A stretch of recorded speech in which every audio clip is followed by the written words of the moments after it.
I mean, you see this, how they have it as a blow-up.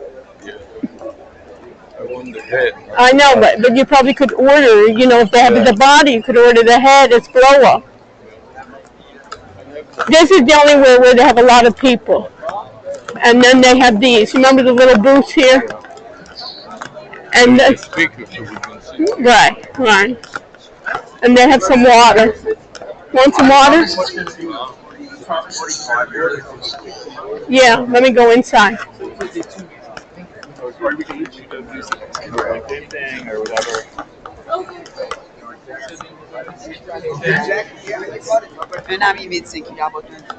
Here, I'll get it for you.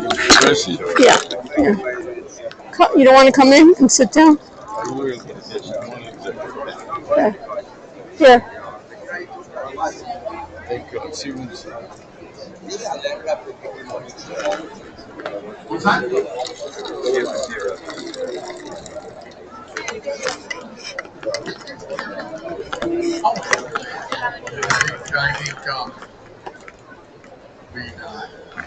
Give it a few more minutes and here we go. Ready?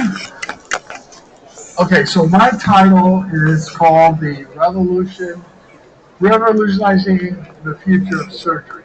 And it's a founder's playbook that starts with 3 companies that I've been involved with. And I want to start with a very simple question. What does surgery mean? What does surgery mean? For the most part, it's associated with, an incision and a scalpel.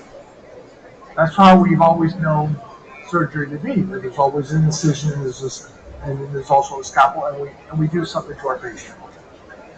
As we enter into the world of robotics and AI, I believe that definition is changing. Surgery is becoming precision-guided, data-driven, and increasingly a term that you hear more and more about that I'm excited about, something called incisionless surgery. I've spent the last 30 years of my life building companies on that thesis. And today I want to share what is a founder's playbook that I've developed across 3 companies. Next slide, please.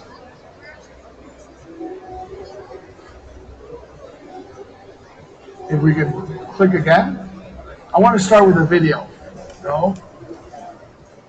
Yeah, if you can click on the side there that should turn on, there should be a video. Right here. Just click right here. Okay, no video. So, okay, I apologize. That was a video that really showed the Incytech story. But look, what we're building at Incytech is what we call incisionless surgery. There's no implant, no anesthesia, no patients walking out. It's same-day surgery. But it didn't start there. Nobody starts there. Let me tell you about how the journey began and a few things that I learned on the way. Next slide, please. So I'm a serial entrepreneur. I have had 3 decades of companies and 3 different categories and one common thread. My first company was called Visualization Technology, VTI, and the problem that we were solving was visualizing and reducing complications in brain surgery. At Mako, the problem was solving reproducibility of knee joint replacement, and at Incytech, the problem is that millions of patients with neurological diseases currently have no surgical options because every option involves highly invasive procedures. In each case, I did not start with a technology. I started with solving a clinical need. That's the first thing that I want to talk about today. Not the companies, but the mindset. Because disruptive medtech does not cross the chasm because technology is impressive. It crosses when founders pair the painful clinical problem with a solid